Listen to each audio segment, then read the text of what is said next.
I never thought the sound of church bells would make me flinch, but now, every Sunday morning at 9:11 a.m., they toll like a cruel reminder, not of God, or salvation, or any of that. I stopped believing the day they lowered my son into the ground. It's been a year and 5 months. People have stopped asking how I am. That stopped after the funeral casserole train ran dry. After the cards with doves on them stopped coming. After the whispered comments in the grocery store turned into sidelong glances. I'm the woman who lost her boy. That's how they talk about me here in Willow Creek. Not Claire Whitaker, owner of the antique shop off Main. Not Claire, who makes the best blueberry scones at the church bake sale. Just the woman whose son drowned on a class camping trip. Eli was 10, bright, restless, obsessed with birds. He could name them by their calls. Blue jays, robins, red-winged blackbirds. He'd stop mid-sentence to point one out and say something like, "That's a mourning dove, Mama. You can tell by the way its wings whistle when it flies." His favorite was the eastern bluebird, called them sky buttons. Said they looked like the sky had popped open and scattered pieces of itself on the trees. The accident was ruled a misadventure, unsupervised play near water, they wrote. The school sent flowers and a framed photo of Eli with his class. A few teachers cried at the service. Principal Denning offered a scholarship fund in Eli's name. But no one talked about the chaperone who left his post to take a phone call. No one mentioned that this was his third time being reprimanded for negligence. No one seemed to care that I'd begged the school not to let Eli go. That I'd had a feeling. That I'd known. After Eli died, I stopped being a wife. Tom moved into the guest room within a week. Said he couldn't sleep with me, sobbing every night. I tried to be quiet, but grief doesn't care about polite volume.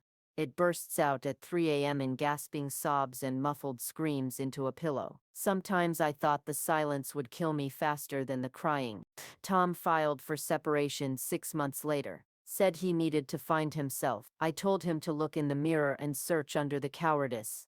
So I stayed in the house Eli grew up in. The one we bought when I was 7 months pregnant. The one with the blue shutters and the scratched-up kitchen table he'd carved his initials into. I couldn't leave. Not then. Maybe not ever. Most people in town avoided me like I had a contagious disease. Some were kinder in their pity, offering small smiles or quick hugs at church. But the warmth cooled fast. Even the pastor stopped checking in. Grief is ugly. Prolonged grief makes people uncomfortable. But one person never stopped showing up. Her name was June Mayer, widow, lived on the other side of Maple Street. She'd lost a daughter in '89, breast cancer at 27. June had once told me, grief doesn't end.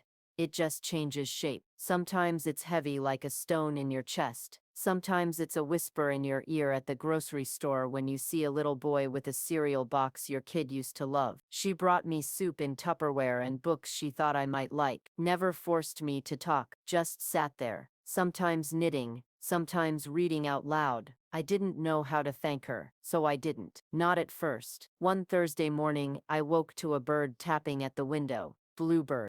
Sky button. I didn't cry. I opened the window, let it sit on the sill. It didn't stay long, but it left something behind. A thought I hadn't had in months. Maybe you're not meant to die in this house. Not like this. That afternoon, I drove to the lake, the one where Eli died. It was quiet, water like glass. I sat on the dock and imagined him there, 10 years old and full of curiosity. I brought his sketchbook, the one from that trip. He'd drawn birds, ducks, cranes. Something he labeled unidentified water fluff. Then I saw him, not Eli, the man, Mr. David Niels, the chaperone. He was sitting in a folding chair near the reeds, fishing pole in hand like it was just another summer day. My body turned to stone. I hadn't seen him since the inquest. He looked thinner. Maybe guilt ate at him, or maybe he just stopped caring. But he was laughing with a boy beside him, his own son maybe. The sound made me nauseous. I should have left, but I didn't. I watched, studied. He came to the lake every Thursday, I learned. I followed him for 3 weeks. always alone or with that boy. He brought snacks, juice boxes, let the kid cast his own line. He was patient, gentle, nothing like the man who walked away from a group of kids to answer a phone. And then I found out why. The boy wasn't his. He was a volunteer mentor. Big Brothers. Someone at the library said, he's doing it to give back. After what happened, tragedy changes a man. Changes a man. Made him a hero in the town's eyes, apparently. A man who made a mistake and then turned it around. A man who was now on the school board, helping shape safety protocols. He'd become an advocate. They gave him an award. I nearly laughed myself sick. I started writing letters. Not to send, just to get the bile out. Letters to the editor, to the school board, to him. Then I wrote one to Eli. Dear Eli, I still make your bed every Monday. I still buy those little pretzels you liked and let them go stale in the cupboard. I still see you in my dreams, wearing your orange jacket and whistling like a robin. I miss you, but something changed after that letter. I stopped dreaming about drowning. I started waking up wanting to do something. So I did. I began volunteering at the animal shelter. Just cleaning cages at first, then helping with adoptions. It gave me a reason to brush my hair, to speak in complete sentences. I met people who didn't know my story, didn't flinch when I said my son's name. I started talking again, to June, to the birds outside my window, to Eli. Then one day June handed me a flyer. Community grants. Apply, she said. Use your pain for something good. I read the flyer 10 times before filling it out. I proposed a grief library, a small reading room behind the shelter, with books on loss, healing, journals people could write in, cozy chairs and a memorial wall for those gone too soon. The town approved it, quietly, no ceremony, just a line in the council meeting notes. But I didn't care. It was ours. The first journal entry in the library was mine. To the mother who can't breathe when she sees her child's shoes, you are still alive, you are still allowed to laugh, and one day I didn't know it then, but that entry would be quoted in the local paper 6 months later, right after the ribbon cutting, right after David Niels showed up, uninvited, smiling for the camera. But I was ready by then. I didn't speak to him that day, just shook hands with the mayor, smiled for the photos, and watched him from the corner of my eye. He'd brought a check, donated it in Eli's name. The audacity nearly made me drop the scissors before the ribbon snip. I let him have his moment, let him take the photo with the plaque, let him shake hands and nod solemnly like he understood anything. But inside, something had crystallized. A week later, I filed a public records request. Nothing fancy, just wanted to see what grants the school had received after Eli's death. Wanted to read the board meeting note, the safety protocol drafts. Buried in a PDF, I found it. A grant application co-written by David Niels and Principal Denning, submitted 3 months after Eli's death. It listed the tragedy as a catalyst for community healing and progress. It requested $15,000 in state funds, included my son's name 3 times. They had used him. I printed the document, folded it carefully, brought it to June's house. I didn't speak, just handed it to her and waited. She read it twice, looked up at me with eyes as sharp as ever. What do you want to do? She asked. I didn't know, not then. I wasn't interested in lawsuits or press scandals. I didn't want to relive depositions or sit in courtrooms while people debated my son's worth. I wanted the truth known, quietly, unflinchingly. So I started my own project, a community memorial archive. We opened it at the library annex. No fanfare, just a sign. Stories that stay. People came, left names, photographs, letters, stories of children lost too young, of parents buried too soon, of silence too long. I created a special section, unheard, anonymous submissions, typed and framed. One day I printed the grant page, highlighted the sentence, "This tragedy has become a vehicle for positive change." I placed it in the unheard section. People read it. They asked questions. Some figured it out. Whispers started. David Niels stopped coming to town events, resigned from the board 2 months later. He never spoke to me. But his son, the boy he mentored, showed up at the grief library one Saturday, said he was doing a school project, sat quietly in the corner for hours reading, then asked if he could volunteer. Said, "My big brother told me this place helped a lot of people. I want to do that too." I told him he was welcome anytime. The town began to shift, not because of drama, but because of space. Space to grieve publicly, to remember out loud, to be seen. I spoke at the town hall 6 months after David stepped down.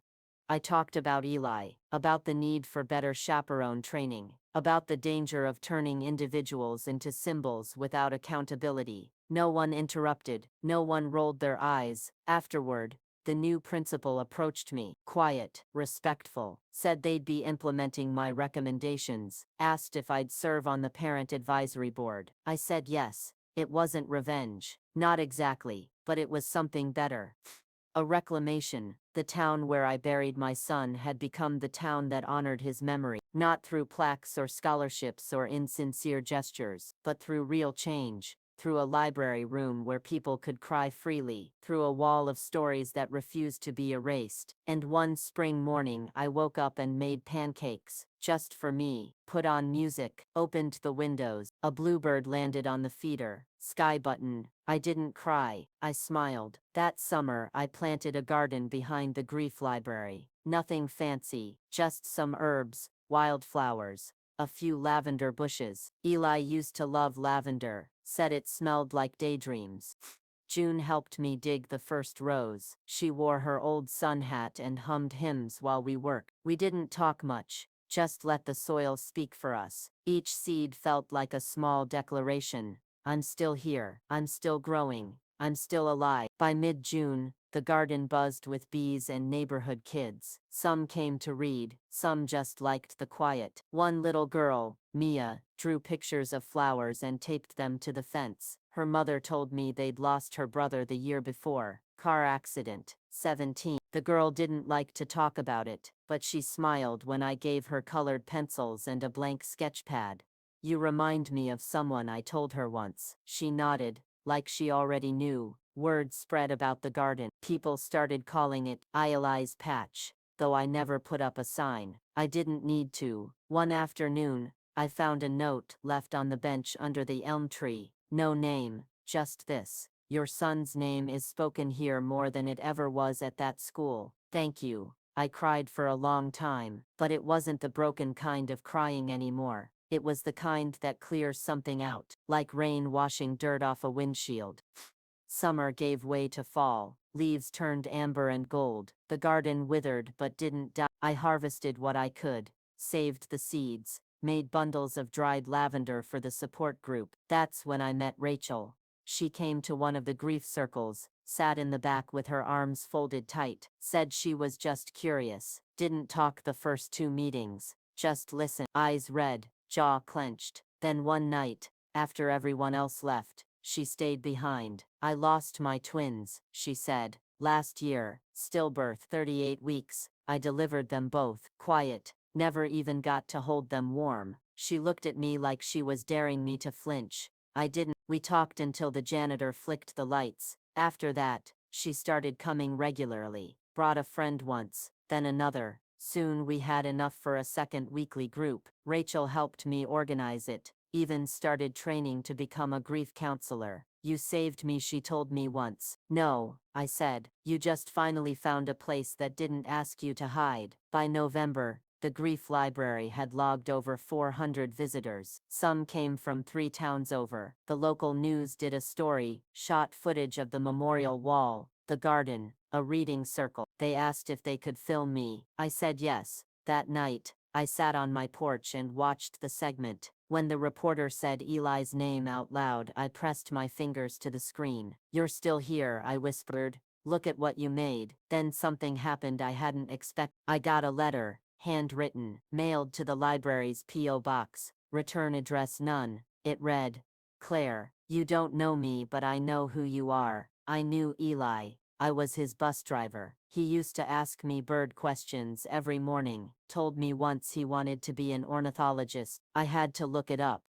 I don't know what happened that day at the lake. I wasn't there, but I remember how much he loved you. I remember how he talked about your pancakes, your blue shutters. He made my mornings better. He made me want to be kinder. Thank you for raising a boy like that. The world needed more of him. I read it 5 times, then I placed it in the unheard section, framed in soft blue paper. Visitors stood in front of it longer than most. That winter I invited June and Rachel over for a Christmas dinner, just the three of us. We lit candles, played Eli's favorite music, hung ornaments with his bird drawings. It was the first holiday I'd marked since he died. Tom didn't call, not that I expected him to. He'd moved to Ohio 6 months after the divorce finalized, started a new job. From what I heard, June once said she ran into his sister at the grocery store. Apparently he tells people he never had children, says it's easier that way. I don't think about him much, not anymore, but when I do I feel nothing. And that, I realized, is its own kind of peace,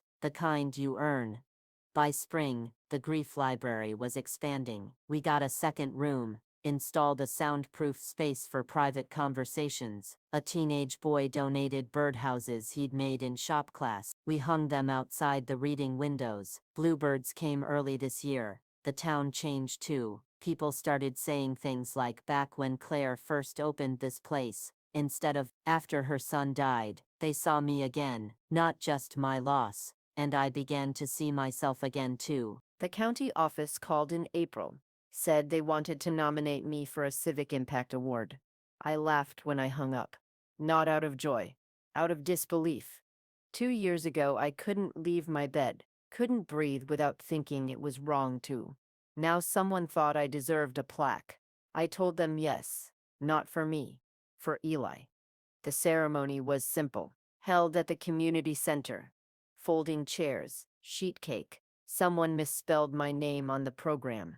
But when they read the nomination out loud, I heard Eli's name spoken with reverence, not pity. And for the first time I didn't cry.